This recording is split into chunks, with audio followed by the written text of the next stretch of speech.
Hello दोस्तों, नमस्कार। एक बार फिर से स्वागत है आपका चाणक्य ग्रुप ऑफ इकोनॉमिक्स में।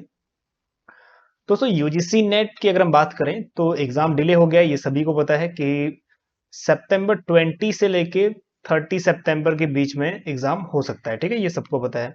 तो अभी हम लोगों ने जो हम लोग एमसीक्यूज की सीरीज लेके आ रहे थे वो अभी थोड़ा सा पॉज पे रखा हुआ है। हम लोग एमसीक्यूज की सीरीज जब एग्जाम नजदीक होंगे तब करेंगे। तो अगर हम मान के चले कि 20 से 30 के बीच में एग्जाम होता है, तो अगर इकोनॉमिक्स एग्जाम मिड में भी होता है तब भी हम लोग बात कर सकते हैं इस बात, मतलब कि 1 मंथ और 10 डेज हमारे पास तब भी यहाँ पे पड़े हुए हैं एग्जामिनेशन के लिए। ठीक है, तो यहाँ पे हम लोग आने वाले कुछ वीडियोस में हम लोग डिस्कस करेंगे मैक्रो इकोनॉमिक्स का टॉपिक, क्योंकि कुछ कमेंट्स में आ रहे थे कि बैलेंस ऑफ पेमेंट बीओपी के बारे में थोड़े से हम लोग एक सेशन लेके आए। ठीक है, तो आज के सेशन में प्लस आने वाले कुछ एक दो सेशन में हम लोग डिस्कस करेंगे बैलेंस ऑफ पेमेंट से रिलेटेड पूरी डिटेल्स। ठीक है, और इसके साथ साथ हम लोग डिस्कस करेंगे एमसीक्यूज जो बैलेंस ऑफ पेमेंट से जुड़े हुए हैं। ठीक है, एमसीक्यूज करेंगे हम लोग लास्ट वाले सेशन में, जो बीओपी का लास्ट सेशन होगा। ठीक है, कुछ स्टूडेंट बोल रहे थे कि हिंदी में करवाइए, हिंदी में करवाइए। तो अभी जो कंटेंट है वो अभी अवेलेबल होगा हिंदी में भी और इंग्लिश में भी। ठीक है, तो कोशिश करेंगे कि जो हिंदी में वर्ड्स है वो भी हम लोग ऐड करेंगे, तो इसी में आपको हिंदी में भी वर्ड्स ऐड मिल जाएंगे। ठीक है, चलिए, तो जितने भी स्टडी है थोड़ा सा डिटेल्ड स्टडी है, वन बाय वन स्टडी करेंगे और बीच बीच में कुछ क्वेश्चनिंग भी करेंगे ताकि आप थोड़ा सा एक्टिव रहो सेशन में। ठीक, चलिए। सो अभी यूपी पीजीटी का बैच चल रहा है, इसको आप ज्वाइन नहीं किया तो ज्वाइन कर लीजिएगा, क्योंकि यूपी पीजीटी के जितने कैंडिडेट्स हैं सीरियस, ठीक है, उन्होंने ऑलरेडी ज्वाइन किया हुआ है। आप भी ज्वाइन कर सकते हैं। ठीक है, मॉक टेस्ट है यूजीसी नेट के भी और यूपी पीजीटी या फिर अदर पीजीटीज के लिए भी मॉक टेस्ट अवेलेबल है। ठीक, चलिए।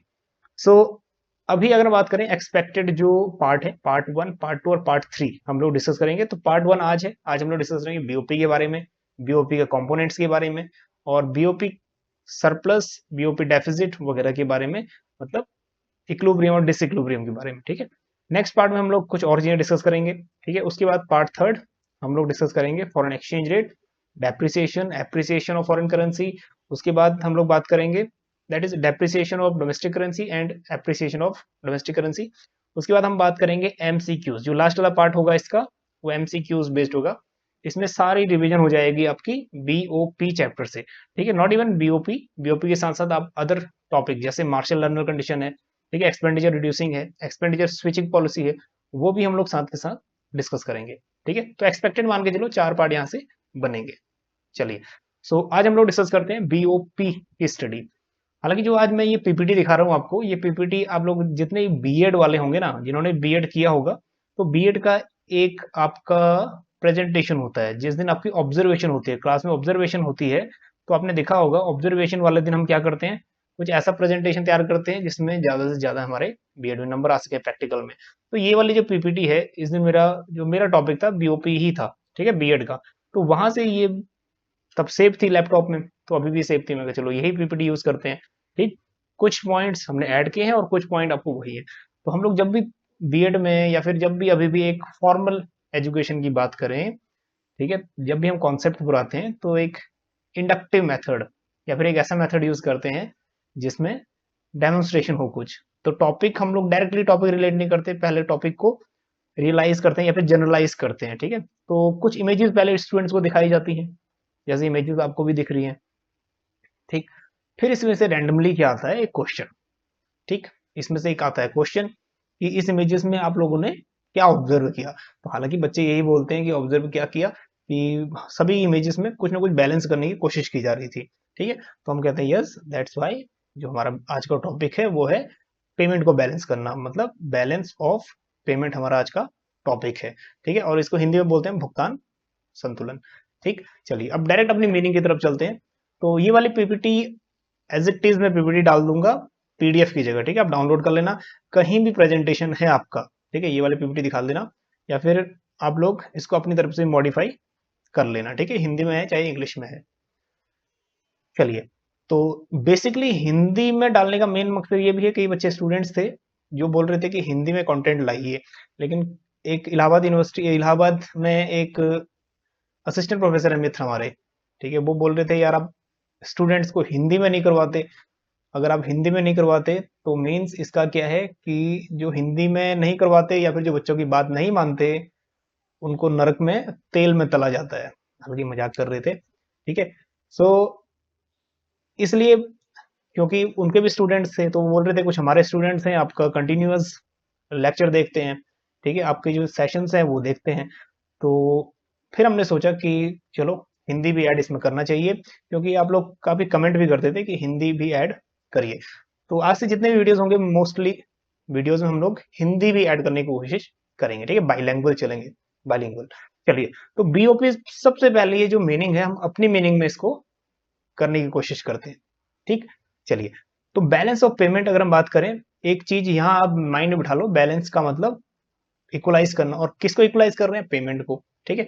तो accounts are accounting records of all monetary transactions. तो ये जितने भी आपके मौद्रिक लेन देन है, ठीक है, फाइनेंशियल लेन देन है, मौद्रिक लेन देन है between the country and rest of the world, ठीक है, हमारे देश में और शेष विश्व में जितना भी हम लोग व्यापार कर रहे हैं उसको हम क्या बोलते हैं?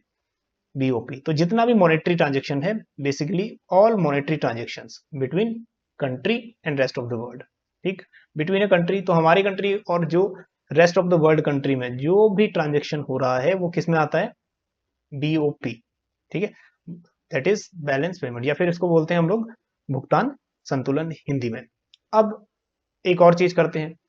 सो इन मौद्रिक लेन देन जो होती हैं, इसमें क्या कुछ शामिल होता है, ठीक है। So it include payments for, अब क्या कुछ इंक्लूड होता है? Number 1, export and import of goods, मतलब वस्तुओं का आयात और निर्यात, ठीक, export and import of goods, जितनी वस्तुएं हैं, गुड्स हैं, उनका एक्सपोर्ट एंड इंपोर्ट होता है, करेक्ट है। अब जितने भी एक्सपोर्ट एंड इंपोर्ट है वस्तुओं का, उसको हम बोलते हैं विजिबल ट्रेड, क्योंकि एक अगर गुड्स है, वस्तु है, तो हमें दिख रही है वो, ठीक, तो हमें दिख रही है तो वो विजिबल है, तो इसको हम बोलते हैं विजिबल ट्रेड।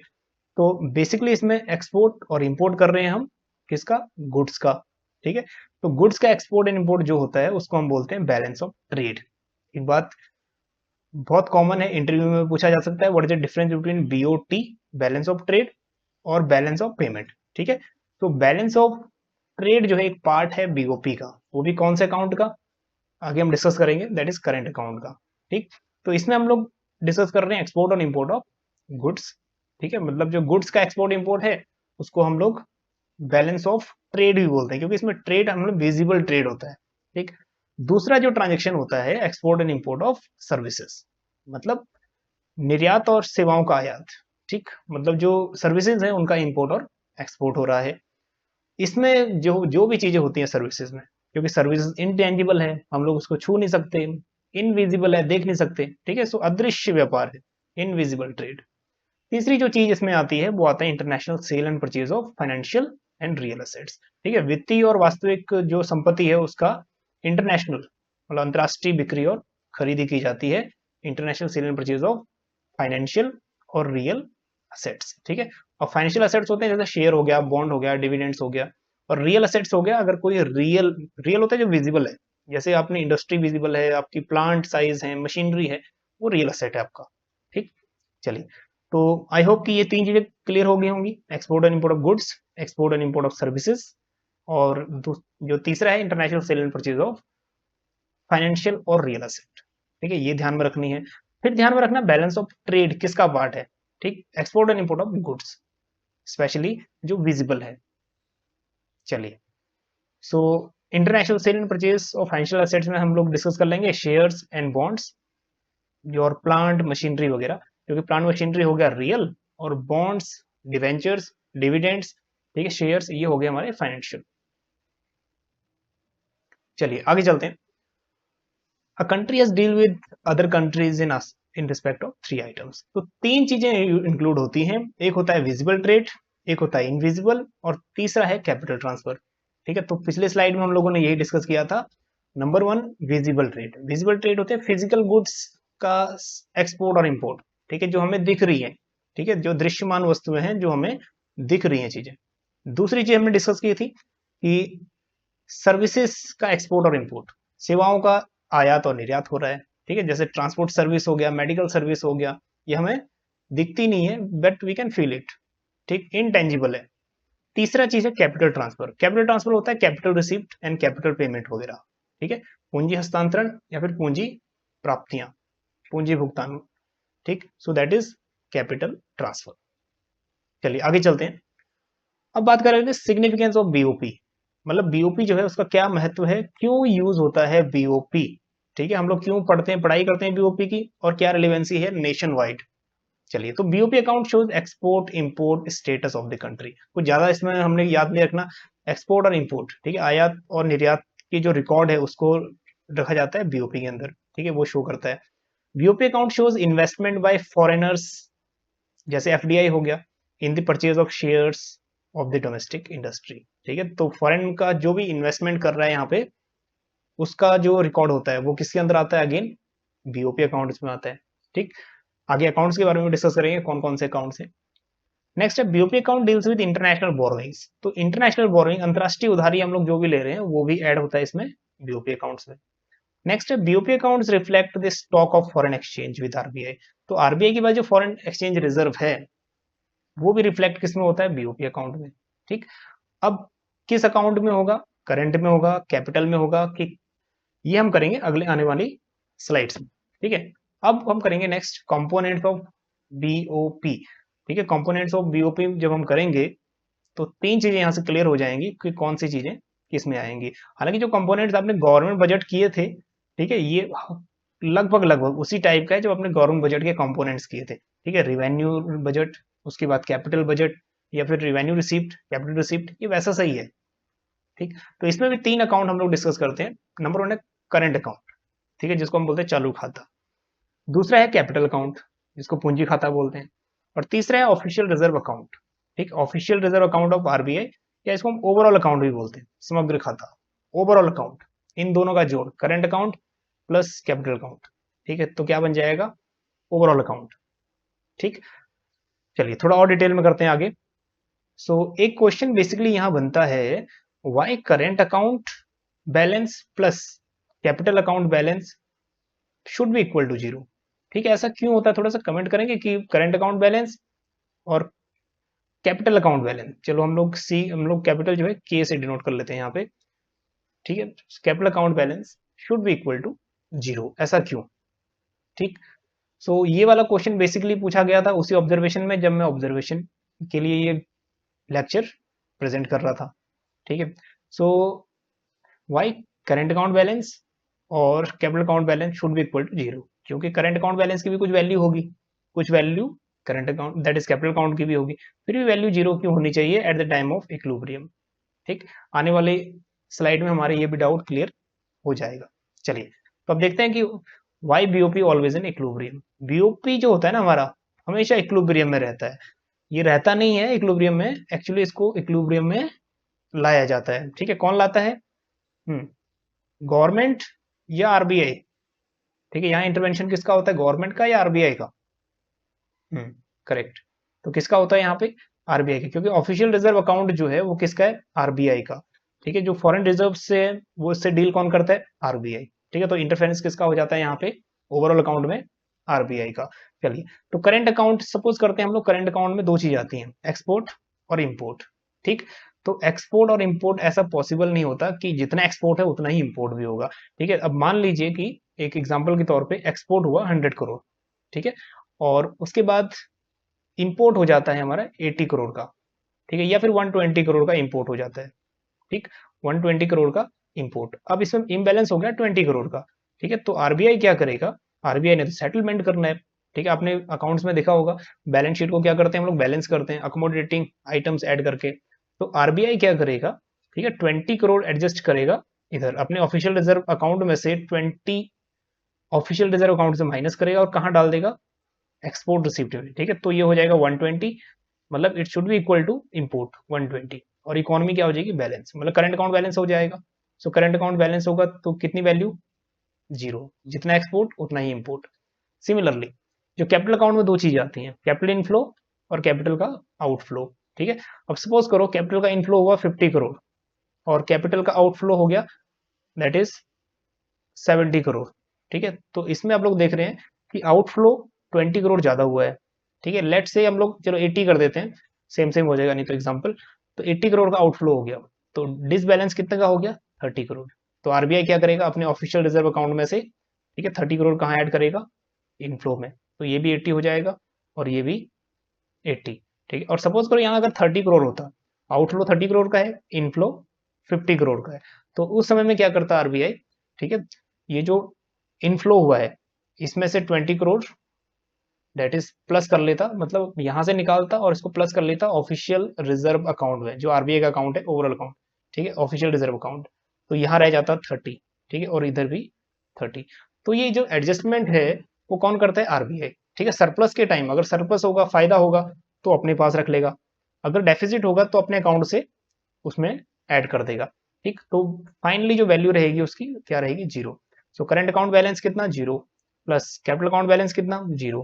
तो zero plus zero should be equal to zero, ठीक। तो बीओपी यही कारण है कि हमेशा हमारा इक्विलिब्रियम में रहता है, हालांकि इक्विलिब्रियम में रहता नहीं है, इसको लाया जाता है इक्विलिब्रियम में, ठीक है। सो आई थिंक ये बात आपकी क्लियर होगी होगी। चलिए आगे डिस्कस करते हैं current account balance. Current account balance जिसको हम चालू खाता शेष भी बोलते हैं, इसमें बेसिकली वो चीजें आती हैं जो एक्सपोर्ट और इंपोर्ट से जुड़ी हुई है, ठीक है। तो तीन चीजें इसमें ऐड करनी है, तीन चीजों को याद रखना है, एग्जाम पॉइंट ऑफ व्यू से यही इंपॉर्टेंट।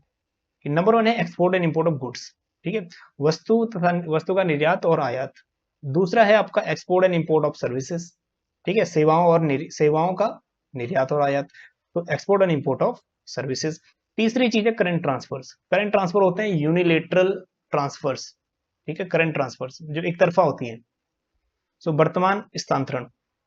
चलिए तो तीन चीजें हैं आपके जो ऐड है करंट अकाउंट में। अब इनको और थोड़ा डिटेल में करते हैं, ठीक। तो बीओपी में जो फर्स्ट आइटम है करंट अकाउंट में वो है export and import of goods is consider as visible trade. वही पुरानी बात है, इसलिए हम लोग ज्यादा फोकस नहीं करेंगे, आगे चलते हैं। दूसरी चीज है इसमें export and import of services, जो इनविजिबल ट्रेड है, यहां भी हम लोग ऑलरेडी बात कर चुके हैं, अदृश्य व्यापार, ठीक है। अब इसमें जो सर्विसेज हैं आपके, इनविजिबल ट्रेड मतलब सर्विसेज, तो सर्विसेज यहाँ पे दो टाइप की होती है, ठीक है। There are two types of services. Number one factor services, ठीक। अब थोड़ा सा बताना कि नेशनल इनकम जब हम लोग कैलकुलेट करते हैं तो नेशनल इनकम में फैक्टर इनकम ऐड होती है या ट्रांसफर इनकम ऐड होती है। So national income is the sum total of, national income जो होता है सम टोटल होता है फैक्टर इनकम या फिर ट्रांसफर इनकम। करेक्ट, माइंड में स्ट्राइक कर गया होगा, it is a factor income, ठीक है, सम ऑफ फैक्टर इनकम। तो फैक्टर इनकम जितने होते हैं, चार, कितने होते हैं, चार, ठीक है। सो वेजेस, रेंट, इंटरेस्ट, प्रॉफिट।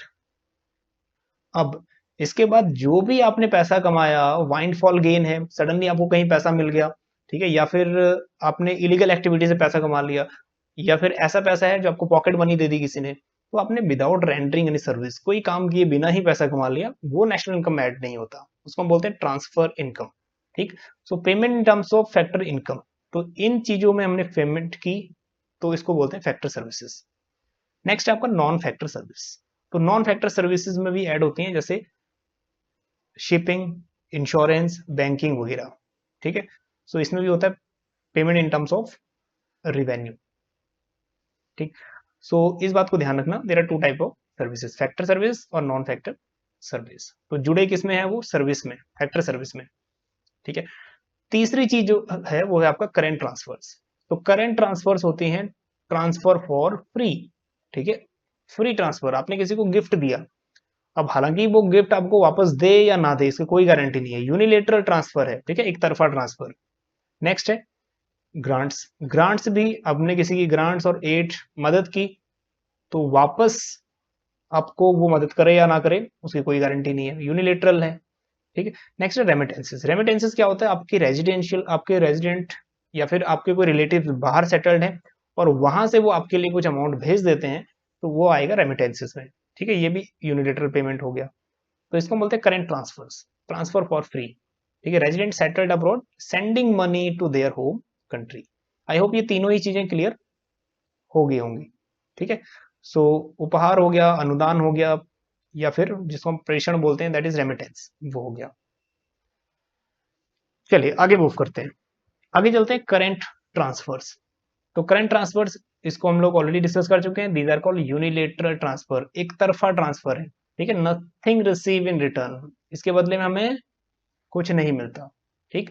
तो एग्जांपल के तौर पे workers remittances, donations, grant, foreign aid, ठीक है, कोई मदद कर दे, and food aid and emergency aid after natural disasters, ठीक है, बाढ़ आ गई, फ्लड आ गई, कोई अपने मदद की, वो भी आपका यूनिलेटरल ट्रांसफर है।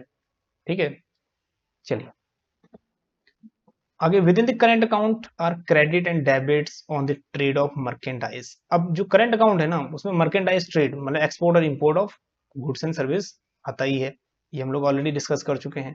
ठीक, चलिए आगे चलते हैं। तो जो सर्विसेज है, सर्विसेज में mainly tourism, engineering, business services, fees जैसे लॉयर्स की फीस है, मैनेजमेंट कंसल्टेंसी फीस है, ठीक है, royalties from patents and copyrights, ये सब ऐड होती हैं। ठीक है, तो किस में? सर्विसेज में।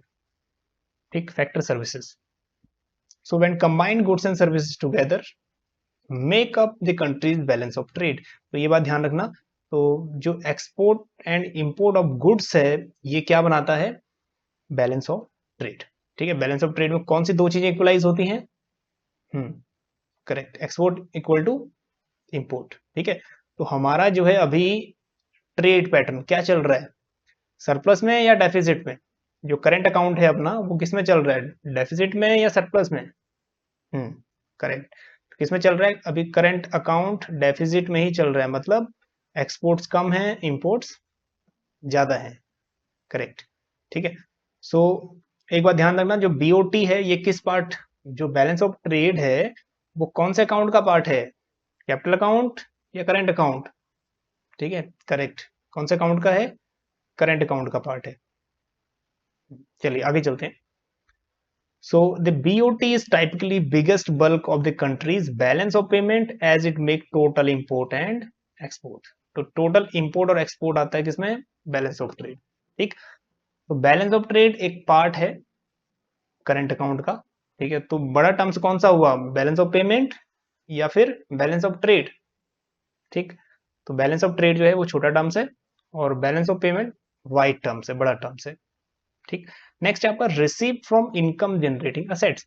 अब जो असेट्स आपको इनकम अर्न करके देगी, ये UGC net point of view से इंपॉर्टेंट है। हालांकि ये जितने पॉइंट है पीजीटी लेवल पे भी इंपॉर्टेंट है। ठीक है, तो UGC net point of view से ये इंपॉर्टेंट है कि इनकम जनरेटिंग असेट्स, ठीक है, हमने रिसीप्ट की हैं इनकम जनरेटिंग असेट्स में से, वो कौन से अकाउंट में जाएंगी? सच एज स्टॉक में से income from the dividends are recorded in current account. ठीक है, इनकम जो है ना, जो रिकरिंग होता है नेचर में, रीअकरिंग मतलब, रिकरिंग मतलब रीअकर, बार बार उसमें से जनरेट हो रही है कोई इनकम।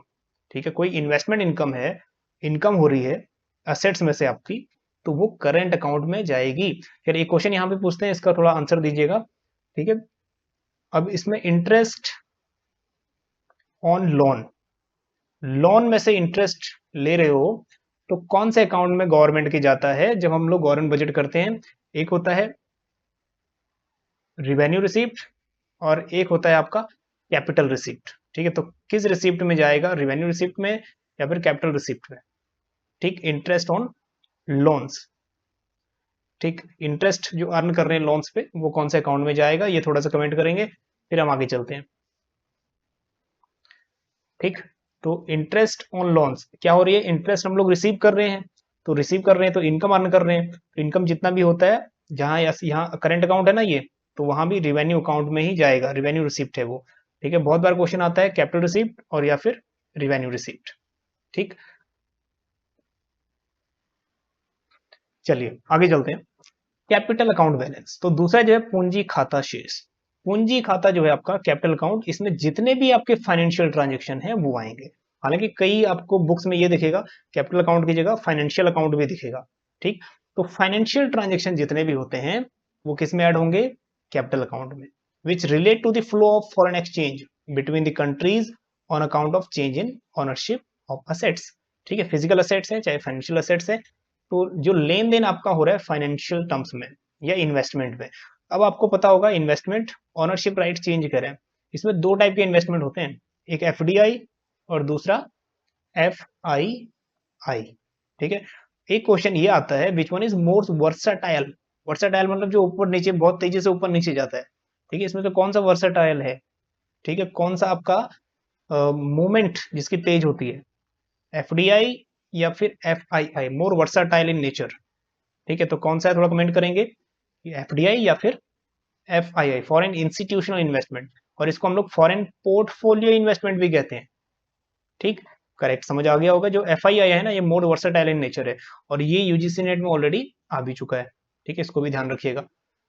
चलिए, तो जितने भी केवल वित्तीय लेन देन हो रही हैं, ठीक है, वो सब हम लोग क्या बोलेंगे उसको, किस में आएगा वो, कैपिटल अकाउंट में। चलिए, अब आगे चलते हैं। Two component of capital account. Capital account में कितने कंपोनेंट, दो। एक तो बोरोइंग है, दूसरा है फॉरेन इन्वेस्टमेंट। ठीक है, अब आपने ये सारा कॉन्सेप्ट आपका जुड़ा हुआ है गवर्नमेंट बजट के कंपोनेंट से। याद होगा आपको, वहां भी ये दो ही चीजें आती हैं। ठीक है, जो आपके कैपिटल रिसिप्ट में आती हैं, बोरोइंग या फिर फॉरेन इन्वेस्टमेंट, इन्वेस्टमेंट वगैरह। चलिए, सो इन्वेस्टमेंट कहने का मतलब है कि उसमें भी दो चीजें ही आती हैं। एक अकाउंट में आप लोग क्या कर सकते हो, असेट्स को क्रिएट कर सकते हो, दूसरे में डिसइन्वेस्टमेंट कर सकते हो। ठीक, तो सिमिलर टॉपिक है, रिलेट कर सकते हो आप। चलिए, तो बोरोइंग भी यहाँ पे दो टाइप की है। एक external commercial borrowing. Commercial borrowing में जो रेट ऑफ इंटरेस्ट होता है वो हाई होगा, ये चार्ज या कम होगा। हम लोग क्या कर सकते हैं, कॉमर्शियल बोरोइंग बाहर मार्केट से बोरो कर सकते हैं पैसा। ठीक, तो इसमें रेट ऑफ इंटरेस्ट कितना होगा, कम या ज्यादा। और दूसरा होता है एक्सटर्नल असिस्टेंस। बाहर से हम लोग फॉरेन से असिस्टेंस, हेल्प ले सकते हैं। तो जब भी मार्केट से लोन लेंगे या बोरोइंग लेंगे, उधार लेंगे, तो उसमें रेट ऑफ इंटरेस्ट ज्यादा होगा। और अगर हेल्प लेंगे किसी से, तो रेट ऑफ इंटरेस्ट क्या होगा, कम। ठीक, ब्याज की दर कम देनी पड़ेगी। ठीक है, फॉरेन इन्वेस्टमेंट भी दो टाइप का है। एक पोर्टफोलियो इन्वेस्टमेंट, जिसको हम फॉरेन इंस्टीट्यूशन इन्वेस्टमेंट बोलते हैं, और दूसरा है आपका फॉरेन डायरेक्ट इन्वेस्टमेंट। ठीक, तो फॉरेन, एक बार ये भी समझ लीजिएगा, जो आपका FII है, ठीक है, ये स्पेशली होता है परचेजिंग ऑफ शेयर्स। परचेजिंग, जो हम लोग शेयर परचेज करते हैं उसमें। और FDI होता है अगर कोई फिजिकल प्लांट वगैरह कोई सेटअप हो रहा है किसी दूसरी कंट्री में। ठीक, वो। चलिए, तो इसमें जितने भी कैपिटल ट्रांजेक्शन है वो ऐड हो गया। And purchasing and selling assets, that is non financial like land and properties. So capital, इसमें परचेजिंग ऑफ जितने भी सेलिंग असेट्स हैं, जितने भी असेट्स हैं वो आ गया।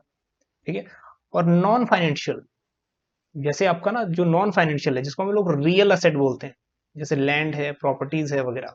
ठीक है, वो भी इसमें आ गया। So the capital account also include flow of taxes, purchase of sale of fix assets etcetera. ठीक, असेट्स वगैरह जितने भी लेन देन है वो सब आ गया। And by migrants moving out into a country, a different country. ठीक है, एक कंट्री से दूसरी कंट्री में माइग्रेट भी कर रहे हो, ठीक है, तो वहां पे जो भी असेट्स वगैरह अर्न किया है, अगर आप साथ में लेके जा रहे हो उतनी वैल्यू, ठीक है, तो यहाँ पे ऐड हो गया वो किसमें, दैट इज कैपिटल अकाउंट में। नेक्स्ट, द डेफिसिट और surplus in the current account is manage through finance from capital account and vice versa. अब यहाँ पे क्या कह रहा है, जैसे ही डेफिसिट होगा या फिर सरप्लस होगा, तो उसको, अगर करंट अकाउंट में डेफिसिट सरप्लस होगा, ठीक है, उसको मैनेज किया जाएगा कैपिटल अकाउंट से। अगर कैपिटल अकाउंट में डेफिसिट सरप्लस होगा, उसको मैनेज किया जाएगा करंट अकाउंट से। ठीक है, चलिए, so capital account, inflow and outflow of capital. ठीक है, इंक्लूडिंग फॉरेन इन्वेस्टमेंट, फॉरेन का investment, gold and foreign exchange reserves. ठीक है, तो इसमें ये सब चीजें आ गई। फॉरेन इन्वेस्टमेंट हो गया, गोल्ड हो गया, और फॉरेन एक्सचेंज रिजर्व्स हो गया। ठीक, सो दैट, जिसको हम लोग बोलते हैं विदेशी निवेश या फिर गोल्ड, विदेशी मुद्रा भंडार, ये सब चीज आ गया इसमें। ठीक, तो SDR भी है ना, SDR भी इसी का पार्ट है। तो दिस इज स्टॉक नेचर। अब ये जो है स्टॉक है नेचर में।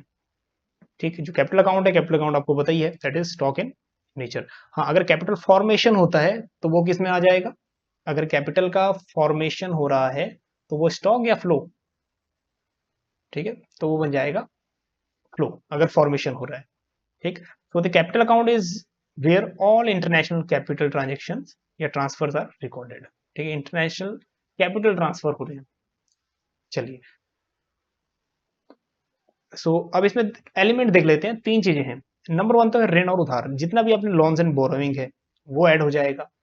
दूसरा है आपका इन्वेस्टमेंट। ठीक है, तीसरा है आपका फॉरेन एक्सचेंज रिजर्व्स। ठीक, विदेशी मुद्रा भंडार, वो भी सब किस में आएगा, ऑलरेडी डिस्कस कर चुके हैं, कैपिटल अकाउंट में। ठीक है, कोई बड़ी बात नहीं है, ज्यादा हार्ड एंड फास्ट इतना नहीं है। अब कई बार इसी को हम लोग बोलते हैं ना, फाइनेंशियल अकाउंट भी बोलते हैं, financial accounting. So that is international monetary flows related to investment in a business, real estate, bond, stock are documented। तो वही चीज है, ये भी फाइनेंशियल अकाउंटिंग मतलब कैपिटल अकाउंट ही है। ठीक, सो इसमें हम लोग, that is that also included government owned assets, जो असेट्स गवर्नमेंट ने ऑन्ड की है वो भी इंक्लूड होता है। फॉरेन रिजर्व्स होते हैं वो भी इंक्लूड, ठीक है। गोल्ड स्पेशल ड्रॉइंग राइट्स वो भी इंक्लूड होता है। तो ये सब आ गया किसमें, फाइनेंशियल अकाउंटिंग में या फिर कैपिटल अकाउंट में। तो इंटरनेशनल मॉनेटरी फंड, जो एसडीआर है, एसडीआर एक्चुअली कौन पब्लिश करता है, IMR, that is IMF, international monetary fund. तो एसडीआर कब फर्स्ट टाइम आईएमएफ ने सेटअप किया था या फिर उसको शुरू किया था, ठीक है। थोड़ा क्वेश्चन है, फटाफट कमेंट करेंगे कि कब एसडीआर शुरू हुआ था, ठीक। करेक्ट, 1969 में, ठीक है। एक क्वेश्चन ये भी आ सकता है अभी के टाइम में, ठीक है, how many currencies are in SDR basket, SDR basket में कितनी करेंसीज अभी हैं, ठीक है, इसको भी कमेंट कर दीजिए। चलिए, so that with the international monetary fund, private assets held abroad and direct foreign investment, ठीक है। तो एफडीआई हो गया या प्राइवेट का जो फाइनेंशियल या फिर जो असेट्स है बाहर वो हो गया, ये सब रिकॉर्ड जो है ना, ये सब कहाँ ऐड होंगे, फाइनेंशियल अकाउंटिंग में। So asset owned by the foreigners, private and officials are recorded in the financial accounting, ठीक, वही बात है, कोई नई बात नहीं है। आगे चलते हैं। चलिए, फाइनली जो तीसरा अकाउंट होता है उसको हम बोलते हैं ओवरऑल बीओपी, ठीक है, overall account, overall balance of payment. तो इसमें दोनों अकाउंट जुड़ जाते हैं, current account plus capital account, ठीक है। तो हमारे पास बन जाता है ओवरऑल अकाउंट, ठीक। So that total countries current and capital account is reflected in the overall account, ठीक है, समझ आ गया होगा। तो दोनों ही चालू खाता और पूंजी खाता जो भी है दोनों, इससे बन जाता है हमारे पास, ठीक है, ओवरऑल बीओपी। अब इसमें नंबर वन, इसमें दो चीजें मेन है, जैसे it include error and omissions. Errors मतलब त्रुटियां और चूक, जो एरर और ओमिशन है वो आती हैं। एरर्स क्या होती हैं, स्टैटिकल एरर्स, कुछ हमने फॉर्मूला यूज किया तो फॉर्मूला गलत हो गया, स्टैटिकल एरर आ गया वो। दूसरे होते हैं ओमिशंस, ओमिशंस होते हैं ऐसी एंट्रीज जो हम ऐड करना भूल गए, ठीक, वो होते हैं ओमिशंस। नेक्स्ट, ये जितने भी चीजें हैं ये उन्हीं के बारे में है रेमेड, ठीक। अगर कुछ हम लोग भूल जाते हैं उसको हम लोग क्या करते हैं, स्पेशली बाद में ऐड करते हैं, ठीक है, ओवरऑल अकाउंट में। So the overall balance of reflect the official reserve account, और इसी अकाउंट को हम लोग क्या बोलते हैं, ऑफिशियल रिजर्व अकाउंट, ठीक है। जो कौन मैनेज करता है, आरबीआई मैनेज करता है, ठीक। तो सरप्लस अगर होगा, बीओपी अगर सरप्लस में रहेगा, अगर मान लीजिए बीओपी सरप्लस है, कितना, 20 करोड़ का सरप्लस है, तो ये 20 करोड़ अपने पास अपने स्टॉक में प्लस कर लेगा। और अगर बीओपी डेफिजिट में है, ठीक है, 20 करोड़ डेफिजिट में है, ठीक, तो डेफिजिट है तो ये क्या करेगा, अपने पास से 20 करोड़ रुपए कहां डाल देगा, बीओपी, जितना डेफिसिट है 20 करोड़ यहाँ, ठीक है। मेन मकसद क्या है इसका, आरबीआई का, इकोनॉमी को इक्वलाइज करना, बैलेंस करना, ठीक। So if overall balance of payment is positive, अगर आपका overall balance of payment positive है, ठीक है, उस सेंस में क्या होगा, cause increase in official reserve account. अगर बीओपी सरप्लस में है तो जो अकाउंट है या फिर जो ऑफिशियल रिजर्व है वो बढ़ेंगे, ठीक है। मान लीजिए 20 का सरप्लस हो गया 20 करोड़ का, तो ये सरप्लस कहां जाके ऐड हो जाएगा, आरबीआई के अकाउंट में, ठीक। तो ऑफिशियल रिजर्व अकाउंट बढ़ गए। Next, if overall balance is negative, अगर ओवरऑल बीओपी आपका नेगेटिव है, ठीक है, बीओपी किसमें है, बीओपी नेगेटिव है, डेफिसिट में है, ठीक है, मान लीजिए 20 करोड़ का डेफिसिट है, तो आरबीआई अपने अकाउंट में से 20 करोड़ माइनस करेगा, तो ऑफिशियल रिजर्व कितना, 20 करोड़ कम हो गया, ठीक है। Then decrease in the official reserve with RBI. I hope कि ये टर्म्स आपके समझ आ गया होगा, ठीक। सो रिजर्व असेट और ऑफिशियल रिजर्व, जितने भी रिजर्व है ना आपके असेट्स, वो भी इसी अकाउंट में, ठीक है, आरबीआई पूरा मैनेज करता है। This include asset that central bank hold to finance balance of payment needs to intervene the in the foreign exchange market, ठीक है। सेंट्रल बैंक के पास भुगतान संतुलन की जितने भी जरूरत को पूरा करने के लिए विदेशी मुद्रा पड़ा होता है, ठीक। अभी भी आरबीआई के पास सफिशिएंट अमाउंट है कि इजिली हम लोग ट्रेड कर सकते हैं, ठीक। So it include the reserve of gold and foreign currencies which all country hold, ठीक है। आपको पता ही है कि मेनली आरबीआई के पास रिजर्व में क्या क्या चीजें पड़ी होती हैं, ठीक है। एक बार बताना रिजर्व में क्या क्या चीजें पड़ी होती हैं, फॉरेन एक्सचेंज तो पड़ा ही होता है, ठीक है, गोल्ड पड़ा होता है, और क्या पड़ा होता है, करेक्ट, एसडीआर पड़ा होता है, ठीक। सो और भी कोई चीज है जो आरबीआई पड़ा होता है तो कमेंट करेंगे। चलिए, so the movement into the out of this account that ensure that BOP always be zero. ठीक है, तो ऑलवेज बैलेंस होना चाहिए। बीओपी क्या होना चाहिए? जीरो होना, मतलब बैलेंस होना चाहिए। ठीक, ये कितना होना चाहिए balance? That should be zero. ठीक, मतलब कोई मूवमेंट यहाँ पे उसके बाद नहीं रह जानी चाहिए आरबीआई के पास। सो क्योंकि उससे पहले ही आरबीआई, हम नेक्स्ट जो पार्ट है उसमें भी हम करेंगे ऑटोनोमस अकाउंट, मतलब ऑटोनोमस आइटम्स और अकोमोडेटिंग आइटम्स, तब और बातें और क्लियर होंगी इसमें। ठीक, सो इक्विलिब्रियम और डिसइक्विलिब्रियम बहुत इजी है, ज्यादा इसमें कंफ्यूज नहीं होना। इक्विलिब्रियम की कंडीशन में हमारे पास current account balance plus capital account balance की वैल्यू कितनी होगी? जीरो। ठीक है, बीओपी इक्विलिब्रियम। ठीक है, कोई मूवमेंट नहीं रह जाएगा आरबीआई के पास, ना ही ओवरऑल अकाउंट्स, मतलब जो ना ही इंक्रीज होंगे ऑफिशियल रिजर्व और ना ही कम होंगे, मतलब बीओपी इक्विलिब्रियम में है। ठीक, so in state of BOP equilibrium, inward flow of foreign exchange is exactly equal to outward flow of foreign exchange। ठीक है, इनफ्लो और आउटफ्लो बराबर है, एक्सपोर्ट और इंपोर्ट बराबर है। ठीक, and there is no change in official reserve. Official reserve में आरबीआई को कम या ज्यादा करने की जरूरत नहीं है। ठीक है, अब दूसरा केस है डिसइक्विलिब्रियम। डिसइक्विलिब्रियम में क्या हो जाता है? जब यहाँ पे दोनों अकाउंट की value to not be zero, zero के बराबर नहीं है। ठीक है, तो ये असंतुलन हो गया। ठीक है, डिसइक्विलिब्रियम हो गया। चलिए, तो दो केसेस हो सकते हैं। Current account plus capital account is positive, तो इसमें हो सकता है कि एक्सपोर्ट आपके ज्यादा है इंपोर्ट से, और कैपिटल का इनफ्लो ज्यादा है कैपिटल के आउटफ्लो से, तो पॉजिटिव शो करेगा। ठीक है, नेक्स्ट है आपका बीओपी डेफिसिट। बीओपी डेफिसिट में केस में हो सकता है कि आपका करंट अकाउंट प्लस और current capital account is negative है। ठीक, इसका मतलब एक्सपोर्ट कम है और इंपोर्ट ज्यादा है, या फिर कैपिटल का इनफ्लो कम है और आउटफ्लो ज्यादा है। ठीक, तो पहले केस में क्या होगा? ऑफिशियल रिजर्व आरबीआई के पास बढ़ेंगे क्योंकि एक्सपोर्ट ज्यादा है और इधर इनफ्लो भी ज्यादा है कैपिटल का। ठीक है, तो ऑफिशियल रिजर्व बढ़ेंगे आरबीआई के पास। बल्कि दूसरे केसेस में जो ऑफिशियल रिजर्व है वो डिक्रीज हो जाएंगे क्योंकि आरबीआई को अपने जेब से देना पड़ जाएगा। ठीक है, अपने पॉकेट से देना पड़ जाएगा।